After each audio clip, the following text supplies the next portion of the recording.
es un gusto para mí volver a saludarles. Yo soy Dani Mora, quien les acompaña. Hoy vamos a estar reflexionando acerca de la formación de la neurosis según la terapia gestáltica. Para esto nos va a estar acompañando desde México Julio Polanco Ocampo. Él es psicólogo clínico, magíster en terapia gestalt por el Instituto Humanista de Psicoterapia Gestáltica, donde también ha cursado formaciones en terapia grupal y en psicopatología y desórdenes contemporáneos desde la terapia gestalt. Al mismo tiempo, ha sido docente a nivel de licenciatura y maestría en la Universidad Modelo de la ciudad de Mérida, también en la formación de psicoterapia gestalt de la Asociación Yucateca de Psicoterapia Humanista desde hace 17 años. Actualmente es coordinador académico y docente de la maestría en psicoterapia gestáltica de Casa Gestalt Mérida. Entonces, hoy tenemos una temática sumamente importante y valiosa en donde empezamos a mirar todo lo relacionado con la neurosis, el recorrido que ha tenido dentro de la terapia Gestalt y por supuesto lo que algunos han llamado la experiencia de sufrimiento por represión. Así que vamos a reflexionar juntos y que disfruten de esta entrevista. Julio, qué maravilla tenerte hoy acá en este curso de entrevistas. Hoy vamos a hablar acerca de la formación de la neurosis según la terapia Gestalt, que es un tema bastante importante y relevante, ¿no? Primero déjame saber cómo estás, Julio. Muy bien, muy contento de coincidir Mm, y a ver qué se va desarrollando, ¿no? A no, platicar de este tema tan interesante. claro, y que bueno, podemos hablar muchísimo alrededor de esto, pero tenemos poco tiempo como para hacer una introducción y dejar que ese saber vaya de alguna manera cautivando a quien nos pueda ver, ¿cierto? Exacto, Entonces, así es. bueno, comenzamos. Julio, Perfecto. Julio, a ver, hay algo importante para mí que es poder hacer un recorrido alrededor de la neurosis, ¿no? Y para esto me gustaría comenzar con cómo define Fritz Perls la neurosis. Eh, Fíjate que hay como, yo hablaría como de dos momentos en la historia de Fritz Perls, ¿no? Para hablar de la neurosis. Uno es de sus primeros años, básicamente estoy hablando del libro fundacional, PHG, famoso PHG, que ahí la describe de una manera. Y en escritos posteriores le da otra dimensión, ¿no? Es como si replanteara el concepto y hablara desde un punto de vista un poco más intrapsíquico. Así que, digamos que en sus primeros momentos, en la época del PHG, en el PHG capítulo 4, si no me equivoco, hay algunas definiciones, hay algunas aproximaciones a qué es la neurosis, ¿no? Una de ellas la define como propiocepción y percepción subconsciente e hipertonía de la actividad deliberada y muscular. ¿Ok?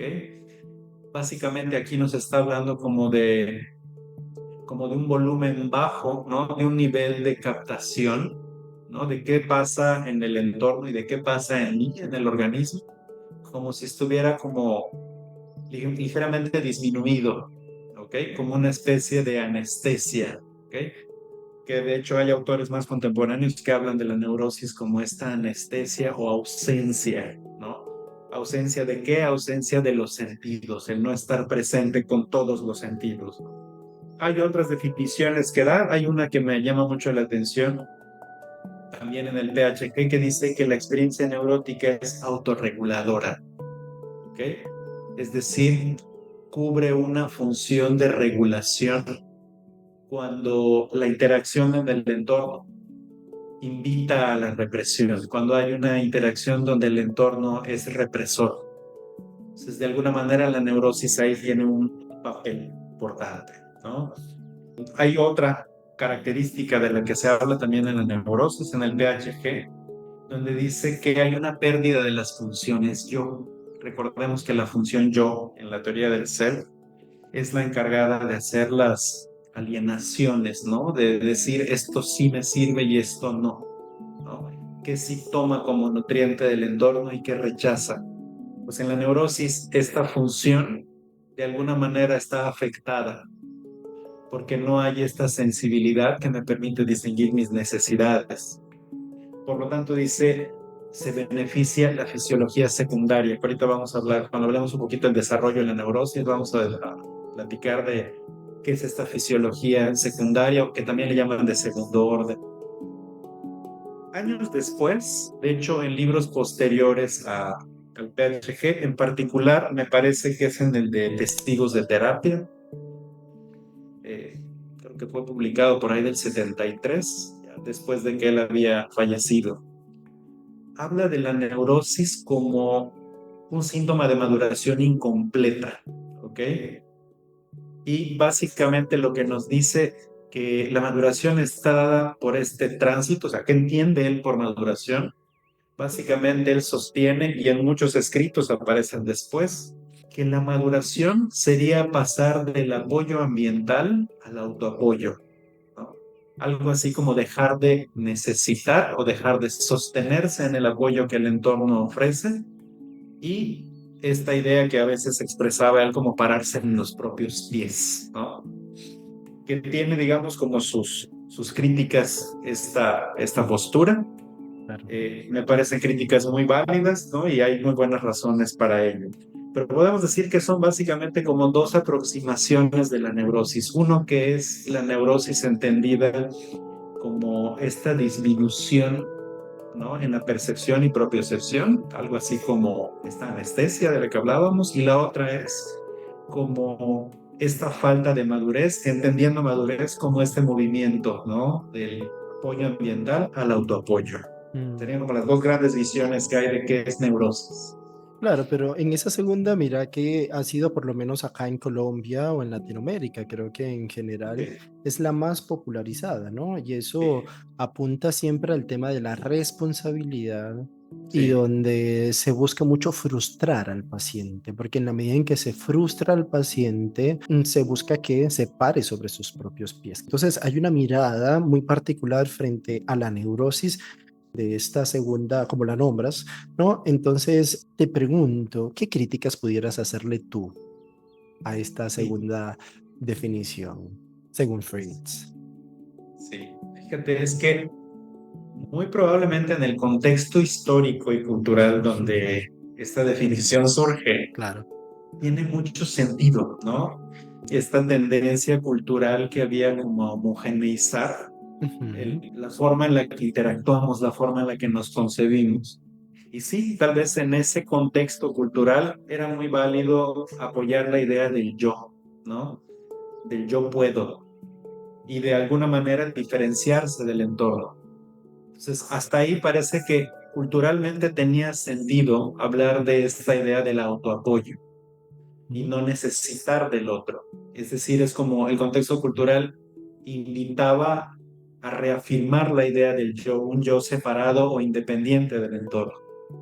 Hoy en día, con esta idea como de la autosuficiencia, de esta filosofía individualista a la que nos invita la cultura moderna, tal vez para mucha gente siga siendo atractiva esta idea, ¿no? Del yo puedo.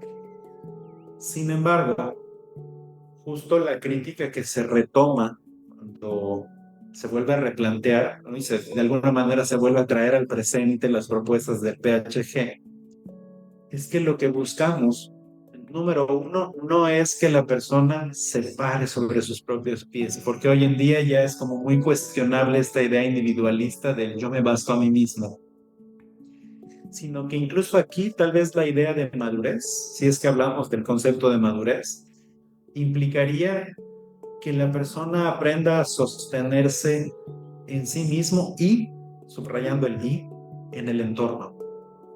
Es decir, que pueda sí construir autoapoyos, pero sabemos que incluso esos autoapoyos son resultado de apoyos que se han asimilado en la interacción con el entorno. Así que desde esta postura, una crítica sería no privilegiar el autoapoyo por encima del apoyo del entorno, Claro. sino de alguna manera ponerlos en el mismo nivel a ambos, ¿no? Ambos son necesarios, que Claro. nos podamos apoyar en el entorno y que me pueda apoyar en mí mismo.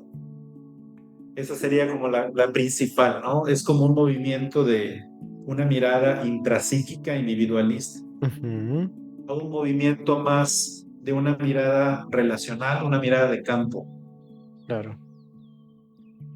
Súper valioso eso que dices y esa distinción, porque tiene mucha, a ver, en la práctica clínica, de acuerdo a donde nos paremos, eso va a tener mucha inherencia, ¿no? Sí, Porque, a ver, si yo busco que el otro se responsabilice y mi lógica es que nadie te va a dar lo que estás deseando y lo que estás necesitando y tienes que dártelo tú, te exacto. pregunto, ¿cuál es el riesgo? Sí, a ver, creo que hay varias implicaciones aquí, ¿no? Un el riesgo es dar por sentado el significado de si pides nunca te lo van a dar, Ujú, ¿ok? ujú, Y muy probablemente esto sea como de alguna manera reafirmar una experiencia donde la persona creció sabiendo o con esta sensación o experiencia de que el entorno no estaría disponible. Entonces aquí sería un tanto irónico pensar que lo terapéutico sería más de lo mismo, seguirle diciendo no, el entorno sigue sin estar disponible y te lo tienes que proveer todo. Y es algo irónico, un tanto paradójico, porque es el terapeuta el que lo dice, ¿no? Entonces, desde una visión más relacional, sería el terapeuta sí es entorno y sí está ofreciendo algo, ¿ok? Así que hay la posibilidad también de que el paciente pueda aprender a pedir y sí construir los medios para, a través de la relación, poder obtener los satisfactores que necesita para su crecimiento, ¿no? Esa sería como una primera aproximación. Otra sería pensar algo así como que el terapeuta cuando dice tú tienes que poder solo, también se deslinda de la responsabilidad del proceso que se está co-creando, ¿no? De alguna manera el terapeuta da un paso atrás y vuelve a dejar solo al paciente. Entonces una gran diferencia sería como uno empujar el proceso hacia que el paciente construya solo y otra sería el preguntar ¿qué podemos hacer para esto que tú necesitas? ¿Qué estás necesitando en este momento? ¿O qué necesitas de mí en este momento? ujú. ¿Ok? Y que ahí entonces puedan haber, digamos, como se puedan dar las condiciones para construir nuevas formas de contacto. El paciente muy probablemente ya sabe que tiene que hacerlo solo, pero en el espacio terapéutico tiene la posibilidad también de construir otras formas de contacto y decir, de ti necesito escucha o de ti necesito tu comprensión o de ti necesito empatía, sensibilidad. ¿Me lo puedes dar? Es que interesante es también que el paciente pueda pedir al entorno y esto es ampliar sus recursos, Mm, ¿no? Es ampliar sus posibilidades y sus formas de construir contacto. Ahí en el escenario terapéutico, el terapeuta tiene este papel, es el entorno y claro. representa al entorno, ¿no? Entonces sería una gran diferencia. En una postura sería como dejar al paciente solo y en la otra implicaría justo eso, valga la redundancia, ¿no? Implicarse en el proceso y decir, yo participo como entorno en la creación de nuevas formas. ¿Qué hago? ¿Qué puedo hacer por ti? ¿Qué Ujú. necesitas de mí? Julio, y los estudiantes se encartan mucho cuando el paciente no sabe cómo responder esta pregunta, ¿no? Y quieren empezar a buscar, o sea, cuál es la necesidad y qué te puedo dar yo, qué te puedo dar yo, porque entonces pasan a la polaridad, ¿no? Entonces yo estoy aquí Sí. para darte algo, pero ¿qué orientaciones nos pudieras dar frente a esto? Sí, digo, de entrada creo que ahí los estudiantes, y por qué no decirlo, incluso terapeutas experimentados, ¿no? En Sí, sí, ciertos sí, sí. momentos, pudieran sentir este impulso, este deseo, esta necesidad de decir, híjoles, ¿y ahora qué hago? ¿No? ¿Qué puedo hacer? ¿Qué puedo ofrecerte? Y tratar de darle la respuesta. Aquí creo que buena parte del entrenamiento tiene que ver con aprender a sostener la incertidumbre. Y entonces que nos podamos quedar tal vez como en una actitud un poco más meditativa, darle espacio al organismo. Y aquí entra un recurso muy importante que tiene que ver con el trabajo con la neurosis, ¿no? El trabajo a nivel de awareness, ¿no? El trabajo a nivel de sensorialidad. Si ahora el paciente me dice, es que no sé qué necesito y no sé qué quiero, entonces podemos hacer una pausa, invitarlo a respirar, a que sienta su cuerpo, a que preste atención otra vez a esta sensibilidad y poder ir ofreciendo apoyos para que la figura, ¿no?, de esa necesidad vaya tomando forma, una forma clara. De hecho, con esto ya nos estamos metiendo al terreno de qué es el Claro, trabajo con la claro, claro. neurosis, ¿no? Pero por allá pudiera ir, decir, ok, no tienes que saber. De hecho, creo que es muy interesante cuando el paciente dice, no sé, porque si a todo dice sí, sí sé, igual valdría la pena revisar si no nos está hablando ahí desde su función personalidad, ¿no? No sé si es lo que sé porque es lo que siento o porque es lo que debo decir. Y nuevamente nos serviría en ambos casos, ¿no?, revisar a nivel corporal qué está sintiendo, qué está pasando en este momento, qué forma empieza a tomar esa sensorialidad, ¿no? Y qué nos va pasando a ambos en este momento en el que estamos dialogando sobre este tema, ¿no? Entonces, Claro, esa podría ser una manera de acompañarlo, ¿no? claro. Centrarnos nuevamente en la experiencia, regresar al cuerpo. Claro. Yo creo que una de las pautas siempre es ralentizar. El paciente hace lo que puede y él está buscando, buscando, y la idea es que el paciente, el terapeuta en este caso, perdón, pueda ralentizar y acompañar, porque solamente hacer la pregunta genera algo en esa situación, ¿no? Sí, sí, sí, Entonces, sí. aquí estoy disponible para que creemos juntos y eso genera un clima distinto en la sesión terapéutica, aunque el otro no sepa qué pedir, cómo hacerlo y demás. Pero bueno, ya Exactamente. vamos a hablar un poquito Sí, más de eso, ¿no? Entonces, hablabas de este segundo momento de Fritz, ¿sí? En esta ujú, definición de la neurosis y también nombrabas el PHG, que fue olvidado, ¿no? En el proceso sí, de desarrollo de la Gestalt como tal y de sus sí. escuelas. Entonces, regresemos otra vez al PHG. ¿Qué dice la neurosis del PHG? Sí, te digo, una de las definiciones que da Ujú, es la propiocepción y percepción subconsciente, es ujú, decir, nuestra capacidad sensible tiene el volumen bajo, ¿ok? Y dice también, habla de una hipertonía de la actividad deliberada y muscular. Es decir, nos habla de una sensibilidad baja y también nos habla como de una especie de preparación crónica a una respuesta determinada. Algo así como ya estar muscularmente preparado para cierto tipo de respuesta. Para mí esta es como una definición clave, ¿no? Además de estos conceptos de que es autorreguladora, de que se disminuyen las funciones yo, ¿no?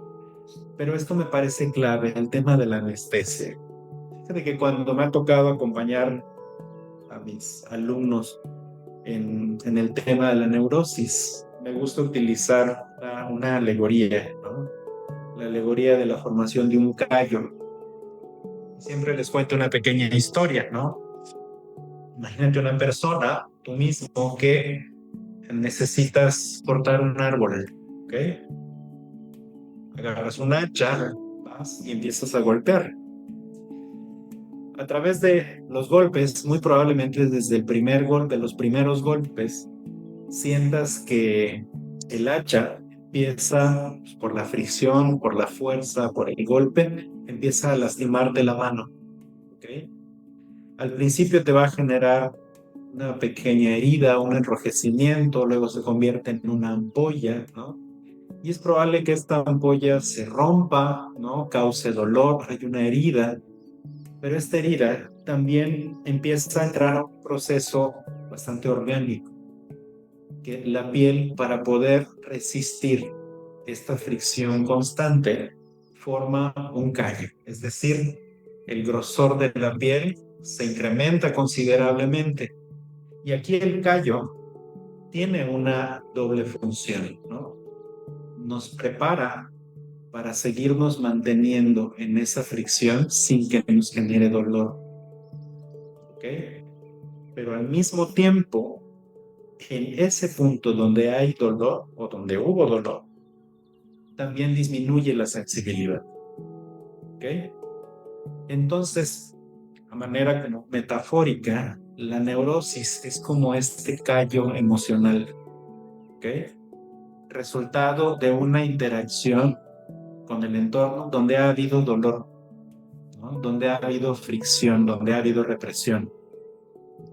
Entonces tiene una doble función y por eso el PHG nos dice que la neurosis es autorreguladora, porque esta disminución de la sensibilidad nos ayuda a tolerar el dolor, pero también le baja el volumen a otras experiencias, por ejemplo, el placer, ¿ok? Entonces, por eso nos dice que es autorreguladora, porque sí, digamos que tiene un costo, nos pasa una factura, pero también nos ayuda a poder seguir interactuando con un entorno que genera dolor. Entonces, esta es la doble función de la neurosis. La neurosis desde este punto de vista, no es, a ver, no la podemos catalogar como mala, ¿no?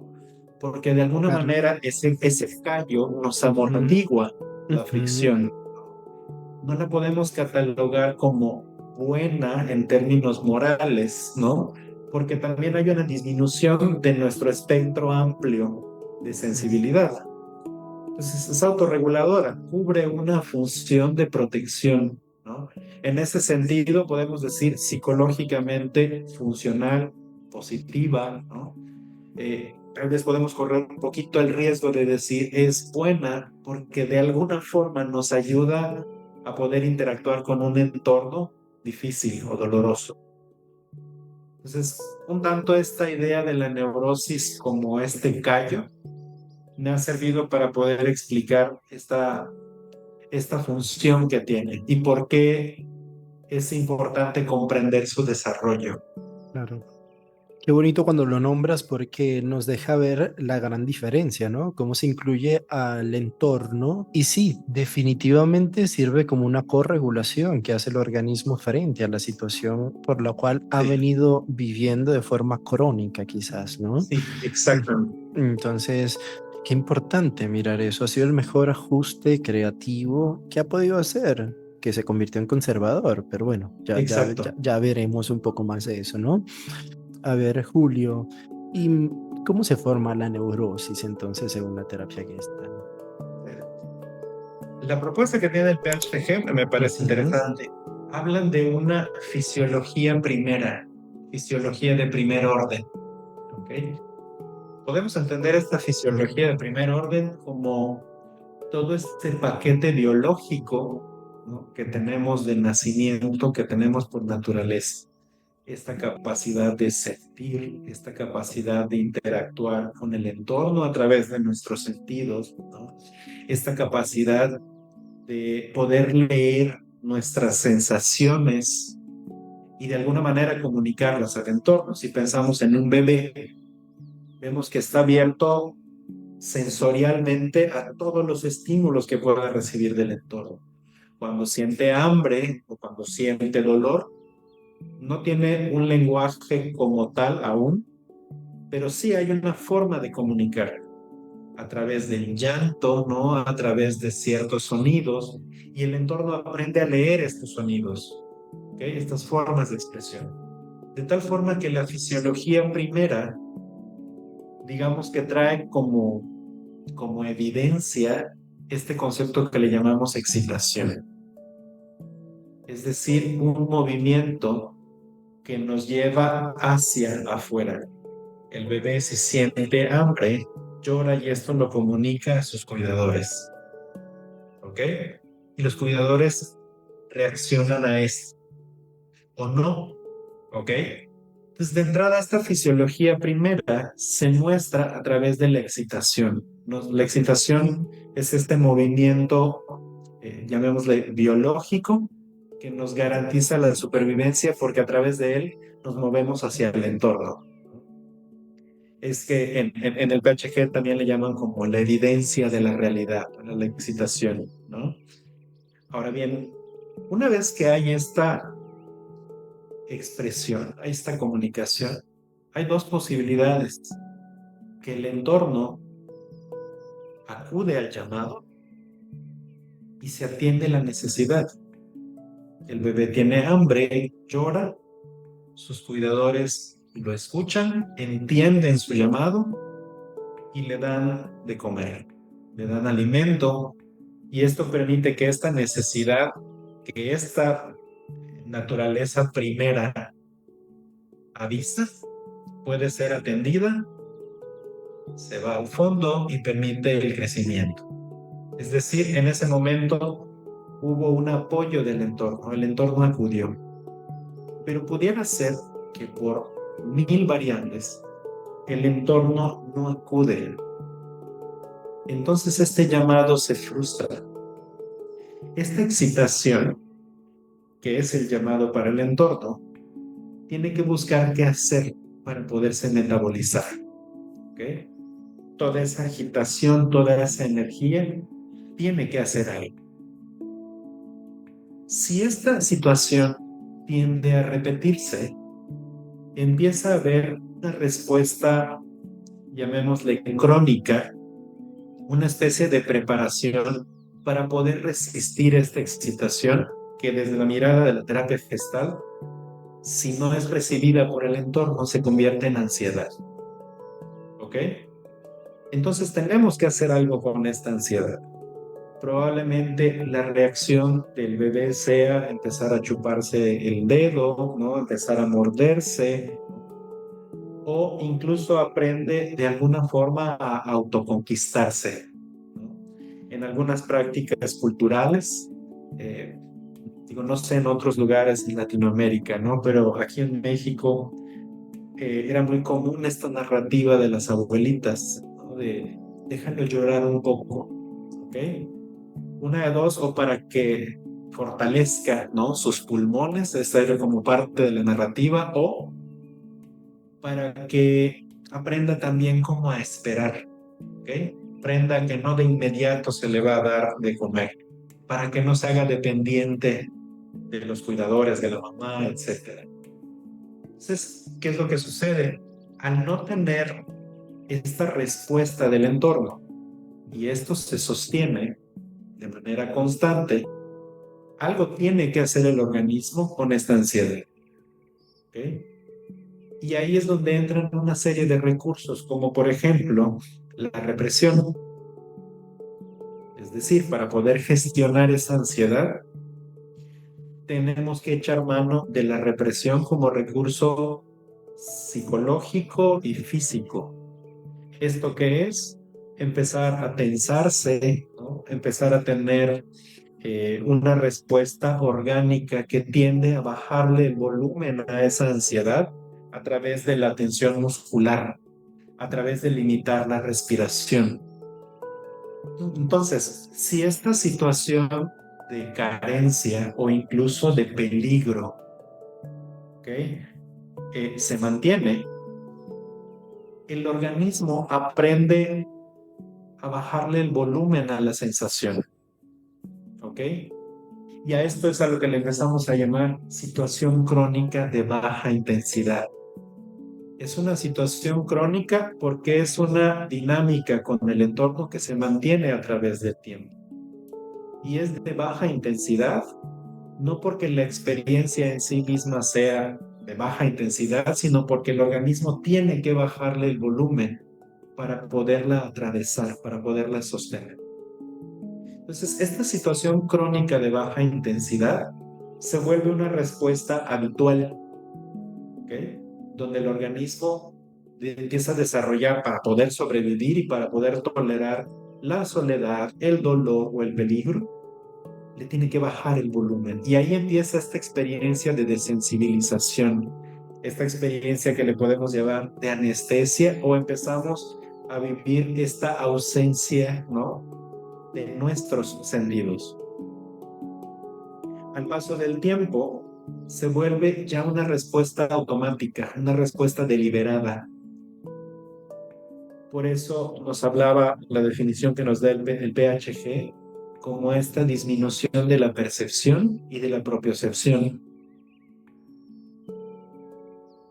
Es decir, el organismo muy probablemente ya tampoco lee su proceso orgánico, ni tampoco lee los procesos del entorno, Es como si de alguna manera empezara a nublar esos procesos. Les baja el volumen y entonces empezamos a hablar metafóricamente de una anestesia, ¿sí? Ahora, esto nos lleva también a algo. La función personalidad que se está construyendo nos empieza a dar un repertorio limitado de respuestas. Yo ya sé o ya aprendí que aunque yo llore o aunque yo pida, el entorno no va a acudir. O incluso si acude, muy probablemente me va a castigar. ¿Ok? Entonces esta respuesta automática empieza a formar parte de mis archivos, ¿no? De mi función personalidad. Y empieza a formar también parte de mi identidad. A esto es a lo que le llamamos neurosis. Ya mi capacidad de leer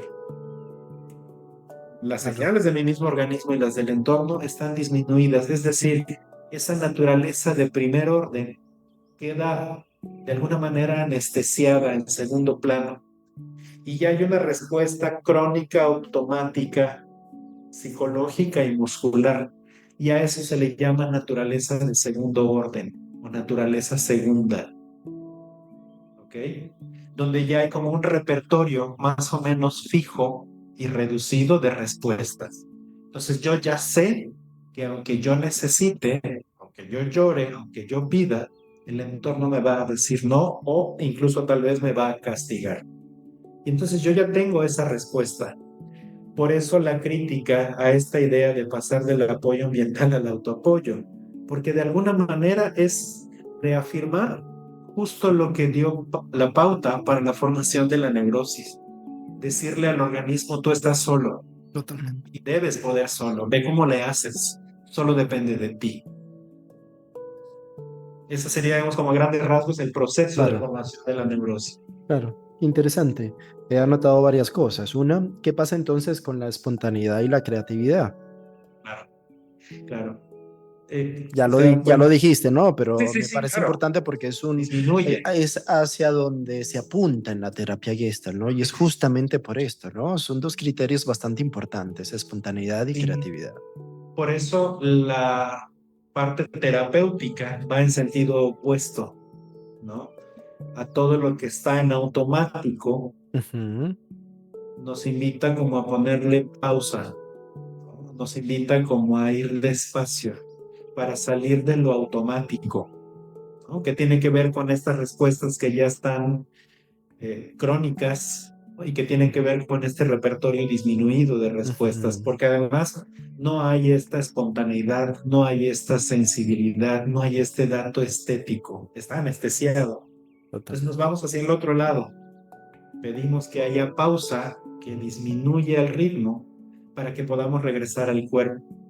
Y de alguna manera, yo lo pondría en estas palabras, ¿no? El proceso terapéutico es un proceso de rehabilitación, ¿no? De la parte sensible y espontánea. Por Claro. eso pedimos constantemente que presten atención al cuerpo, que respiren, que sientan, que observen. Invitamos a revisar qué está pasando aquí, qué de lo que pongo yo te sirve, qué estás haciendo diferente, para de alguna manera volver como a habilitar, ¿no? Esos sentidos y Ujú. la persona pueda actualizar su experiencia. Julio, y solamente invito al paciente a que sienta su cuerpo, porque aquí me pregunto, ¿qué pasa con el cuerpo del terapeuta? Sí, claro. Ujú, Desde una perspectiva de campo, fíjate, y ahí viene otra vez esta diferencia. Si nos quedamos con esta mirada individual o intrapsíquica, que se puso como muy fuerte en los años 60, nos centraríamos en el proceso del paciente. Pero desde una perspectiva de campo, desde una perspectiva relacional, sabemos que la experiencia es co-creada. Por lo tanto, no solo es lo que le pasa al paciente, hay algo que me pasa a mí frente al paciente. Un ejemplo de esto, y creo que es un ejemplo eh, común, eh, que de repente pueden haber personas que llegan a la consulta y nos comparten una experiencia que desde aquí la puedo escuchar y decir, esto es aterrador, qué miedo, ¿ok? O cuando escucho la historia y escucho a los personajes, me enojo con alguno de los personajes. Pero la persona me lo cuenta con mucha calma, con cierta ecuanimidad, ¿no? Entonces es interesante porque escucho una historia difícil, una historia donde ha habido riesgo, ¿no? Donde ha habido terror, pero la persona me lo cuenta como aplanada emocionalmente. Y de este lado, a mí me pasan cosas. Desde una perspectiva de campo, es algo interesante porque entonces yo nombro algo que está en el campo. Y cuando digo esto, es con plena conciencia de que está en el campo y no necesariamente en la conciencia del paciente. Mm, Entonces yo no solamente me voy a quedar con qué le pasa a él o qué siente él, sino también voy a expresar la sensibilidad que está presente frente a él. Y entonces puedo decirle, escucho esta historia y me siento enojado con tal persona. mm, Escucho esta historia y siento miedo. claro. Sí. Escucho esta historia y me doy cuenta que cuando te imaginaba pequeño en esa situación, me venían las ganas de protegerte. Entonces es interesante porque cuando nombramos esta sensibilidad, este dato estético dirían algunos, Ujú, al paciente empieza a aparecer en su conciencia la posibilidad de que hay algo que se siente frente a esa experiencia. claro. Y muchas veces ahí hay un movimiento emocional que es algo de lo que vamos a estar pendientes, ¿no? A nivel fenomenológico, ¿qué pasa con esto que le acabo de decir al paciente? Y revisar con él, ¿cómo estás con esto que te acabo de decir? ¿Cómo estás con el hecho de que a mí me haya dado ganas de proteger a ese niño, a esa niña?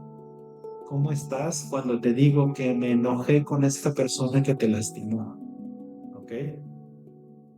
Y es interesante porque ahí empieza a aparecer el, claro, sentí miedo. O, claro, también está presente la posibilidad del enojo. O, claro, no me cuidaron. ¿Ok? Y se siente raro cuando alguien me dice que me quiere cuidar. Y aquí ya tenemos una situación construida. Ya hay una experiencia. Y ahora sí podemos empezar a revisar. ¿Y qué pasa en tu cuerpo cuando yo te digo esto? ¿Qué sucede en ti cuando te das cuenta que también eres sujeto de cuidado? Que también puedes ser sostenido por el otro en esta situación difícil. Y entonces ahí empezamos a hacer este ejercicio de actualizar, ¿no?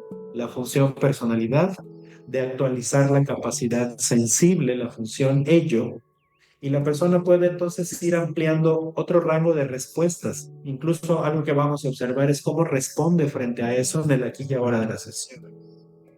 Y decir, ¿qué estás haciendo diferente? ¿Qué te invita a ser diferente?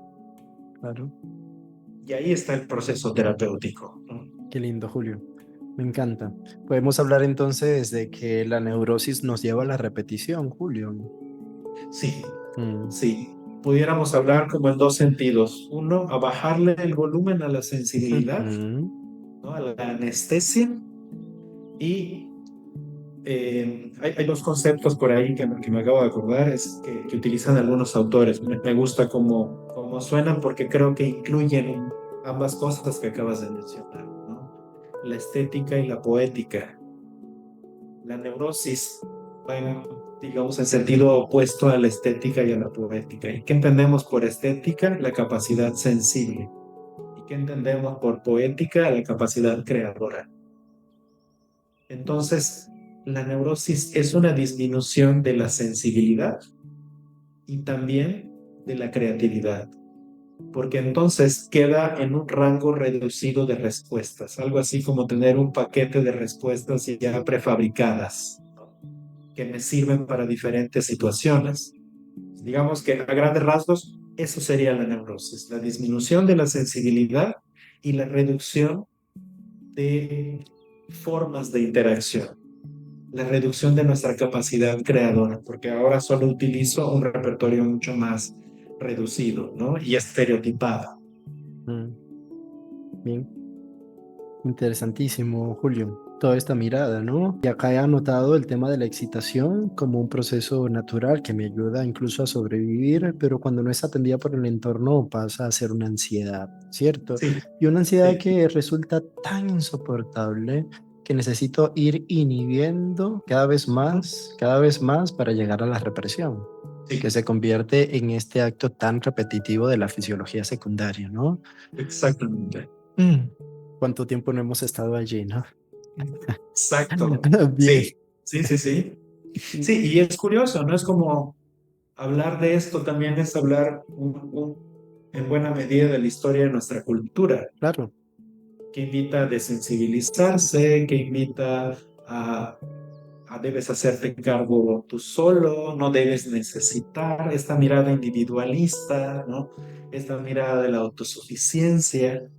Justo por eso la visión de la neurosis y del trabajo con la neurosis posterior al PHG no es como muy, me atrevo a decirlo, no es muy adecuada, ¿no? Para la mirada de lo que estamos viviendo hoy, de esta necesidad de volver a construir lazos, de volver a tender puentes con el entorno, de abrir el diálogo, de sostenernos unos con otros, porque esa también sí, seguía invitando al tú debes poder solo, debes Claro. pararte con tus propios pies.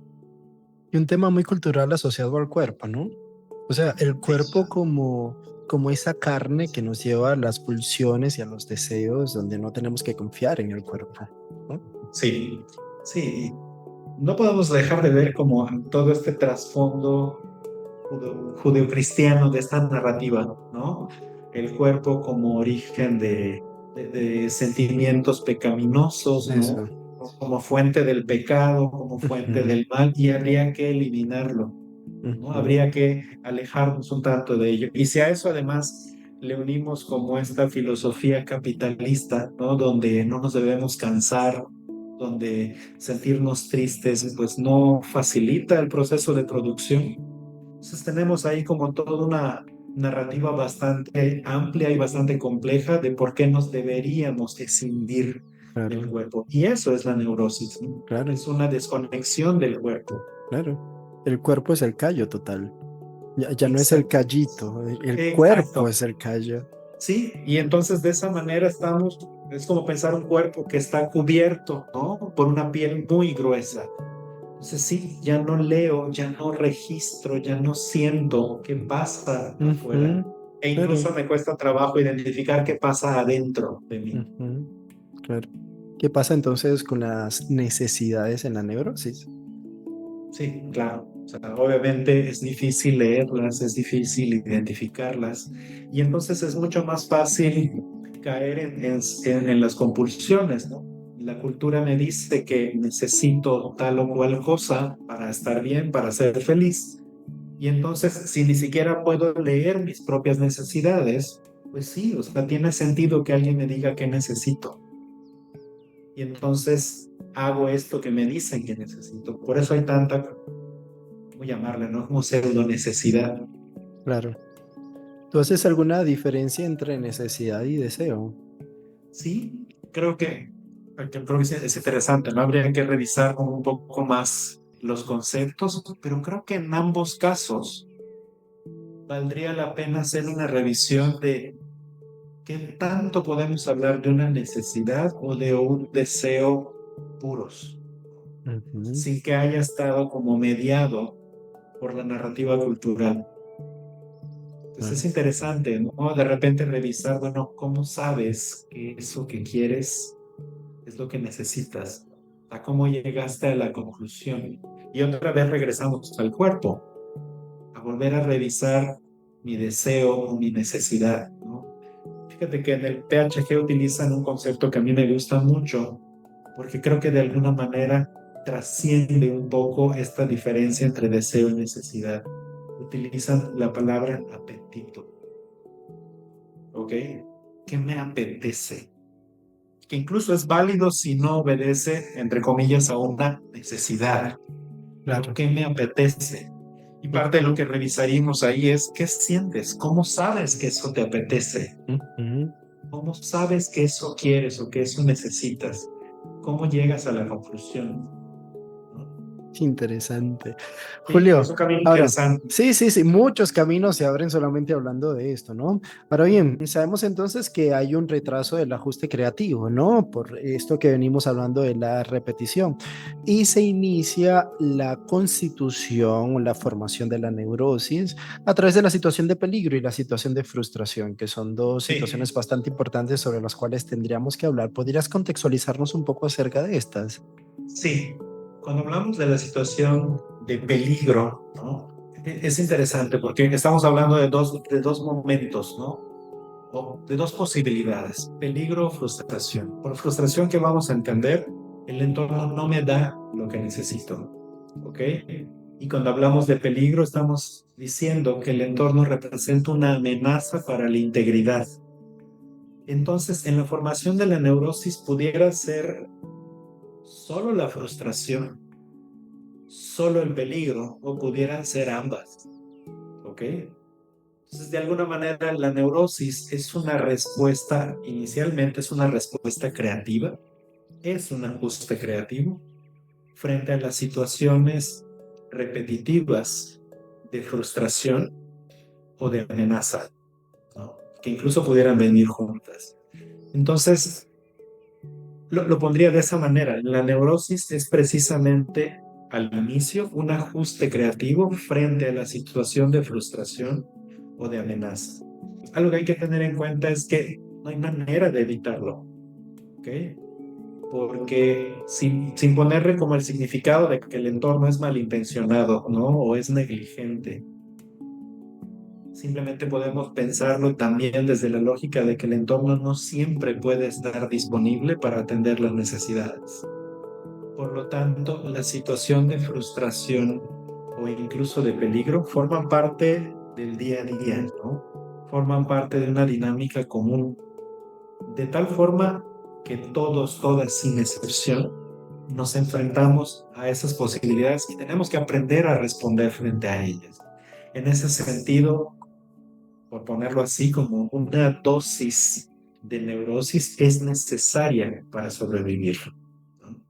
¿Por qué? Porque el mundo representa en muchas ocasiones, sí, el proveedor de los medios para atender nuestras necesidades, pero también representa a veces ese espacio en el que nos quedamos solos o ese espacio donde nos sentimos amenazados.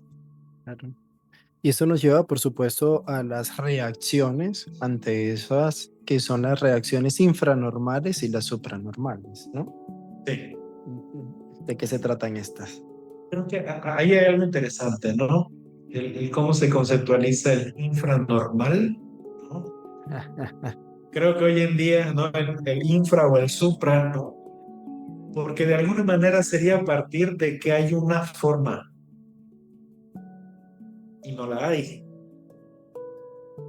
Por eso creo que hoy en día vendría mejor hablar de situación, ¿no? De contexto, porque, a ver, algo que pudiera ser normal, pensemos en una persona que está en un ambiente de mucha carencia, ¿ok?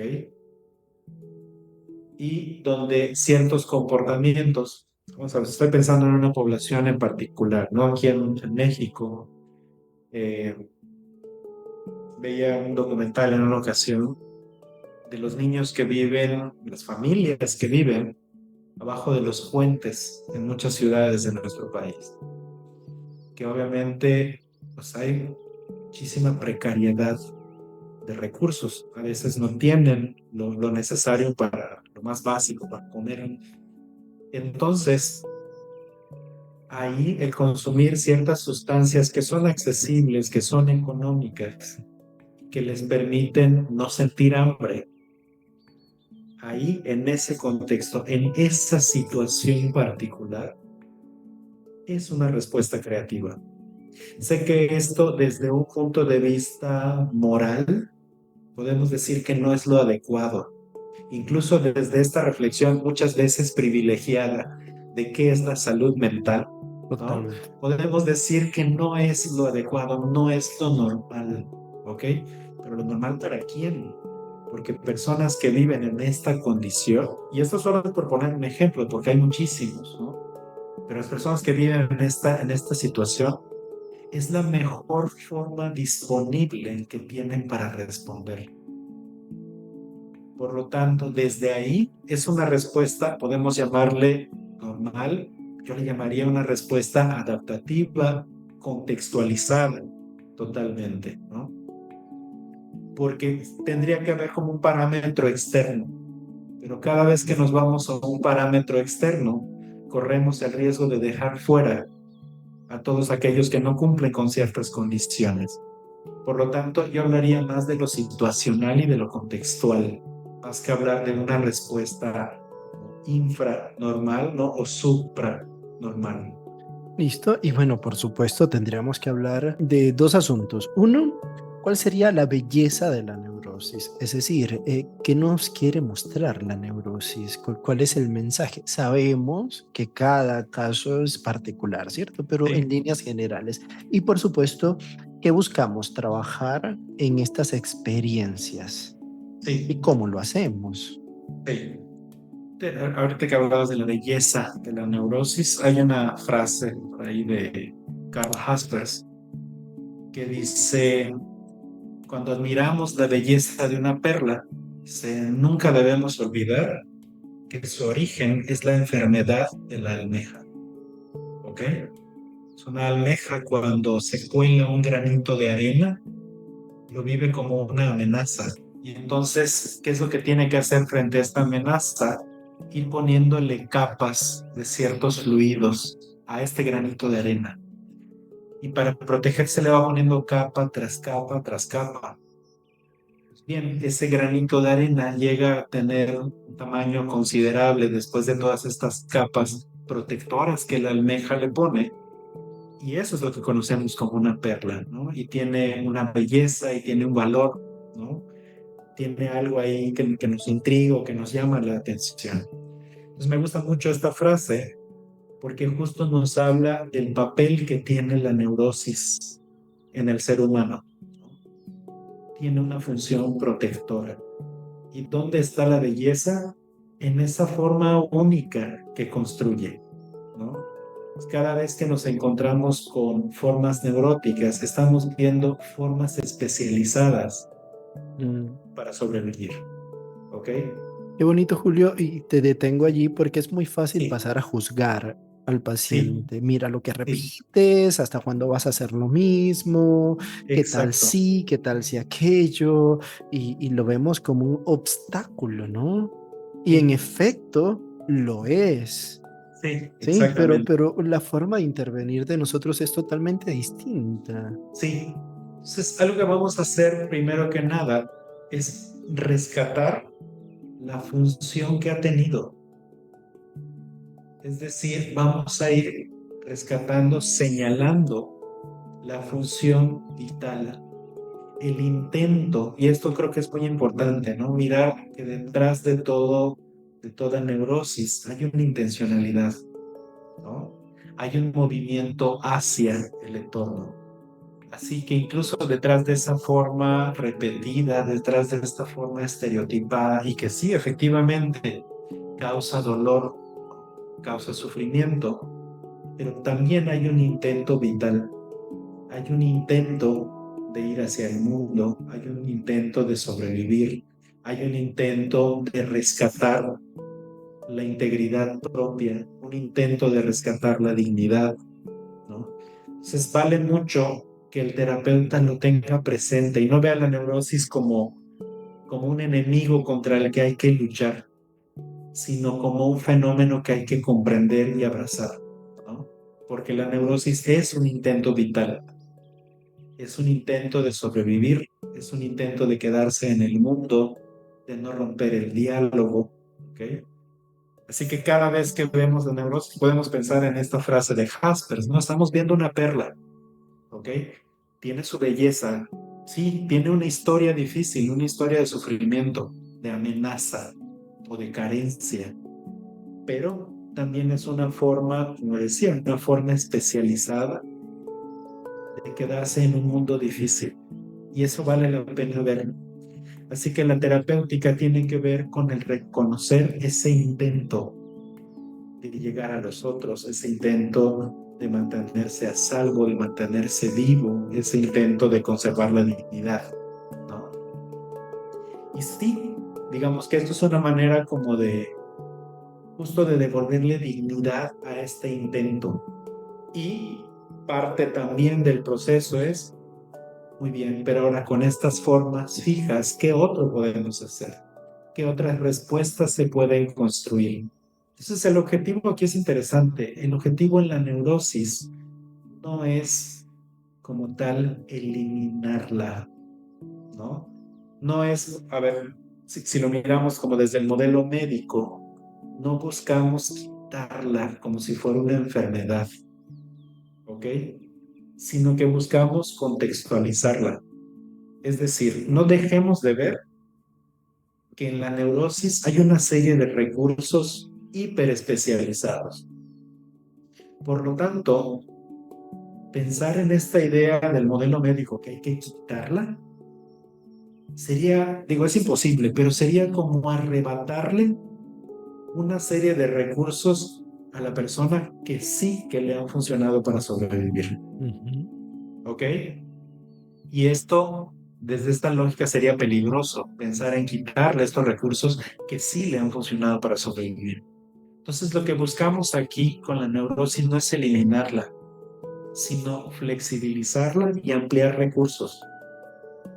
Es decir, la persona ya tiene estas herramientas especializadas para ciertas situaciones y muy probablemente le sigan siendo Ujú. necesarias en la vida.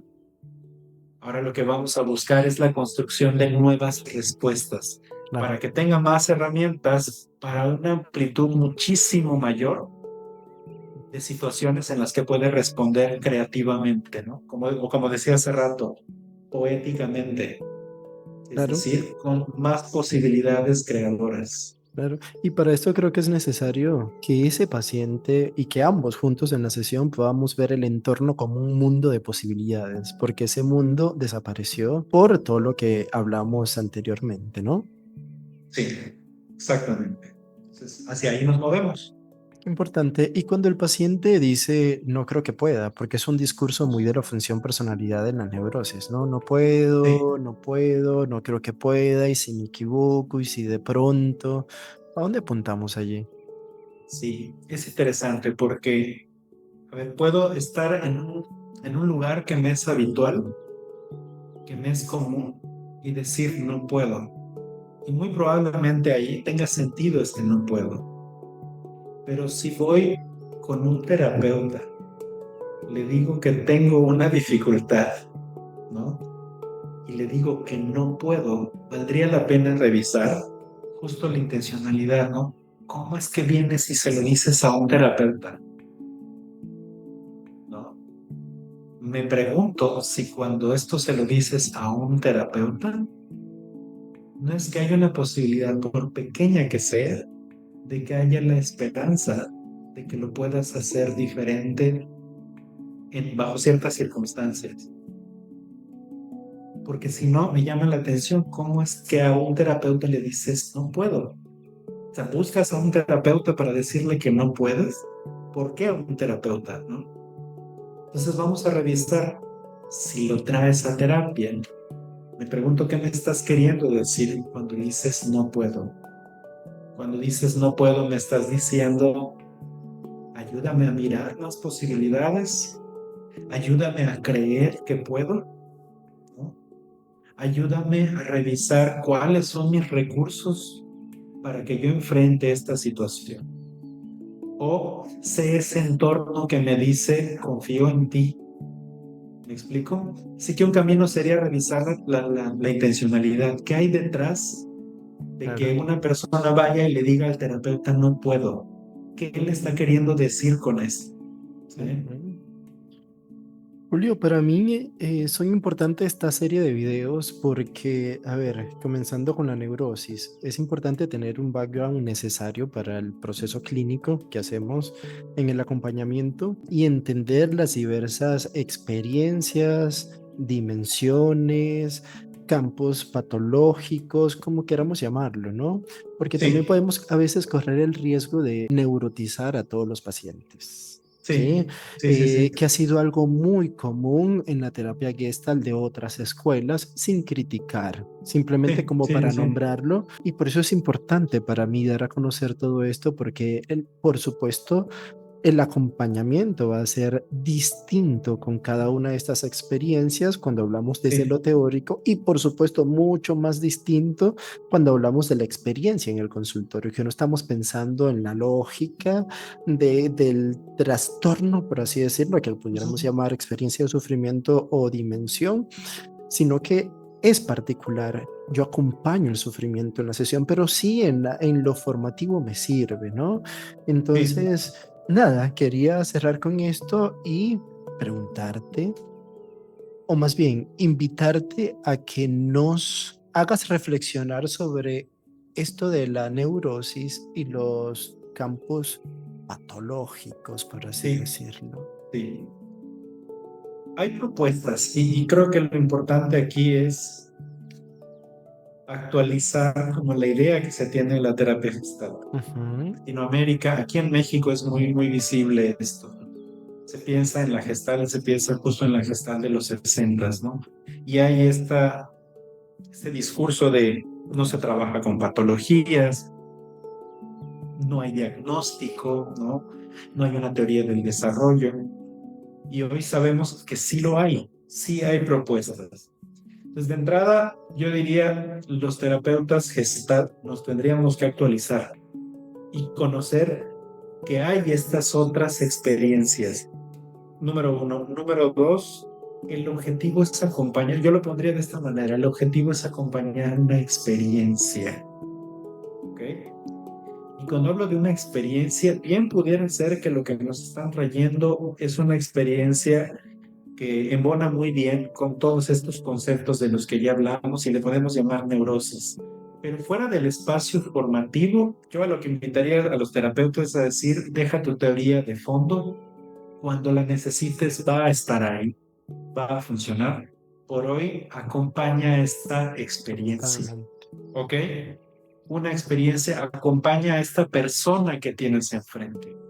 Sobre la marcha se van a hacer evidentes ciertas cosas, ¿no? Ciertos tipos, llamémosle, de sufrimientos que pudieran quedar dentro de alguna clasificación diagnóstica. Sí, es posible, pero Ujú, no mires como el diagnóstico, ni siquiera mires la neurosis. Mira que enfrente de ti tienes una experiencia, un ser humano que está depositando su confianza en ti ujú, y trata de acompañarlo desde una mirada ética, desde una mirada dignificante. claro. Y eso, ábrete a la experiencia de acompañarlo. En la medida de que el proceso se desarrolla, los recursos, este background formativo, teórico que tienes, va a ir apareciendo Claro, y te va a servir como un apoyo claro. para tu práctica. Pero yo lo pondría de esa manera, privilegiar que estamos acompañando a un ser humano, estamos acompañando una experiencia y mirarlo desde ahí, desde una aproximación ética. Claro. Sumamente valioso e importante, así que gracias, Julio, por compartir con nosotros todo esto y por esta tan bonita invitación. Gracias, Dan, Me gracias quedo por la con la invitación. perla, Sí, me sí, quedo con la perla. Y no una muy bonita solamente, frase. no solamente para la neurosis, yo creo que en definitiva para todo, para la experiencia humana. Sí, sí, sí, sí, para la experiencia de sufrimiento, Sí, llámesele como se llame, sí. ¿no? Empezar a mirar la belleza. Exacto. Bien. Bueno, Julio, un gusto haber compartido contigo este rato, estas reflexiones y un gran saludo, un gran abrazo desde Colombia. Muchas Cuídate mucho. gracias. Seguimos en contacto. Un Que estés abrazo. muy bien. Chao. Hasta luego.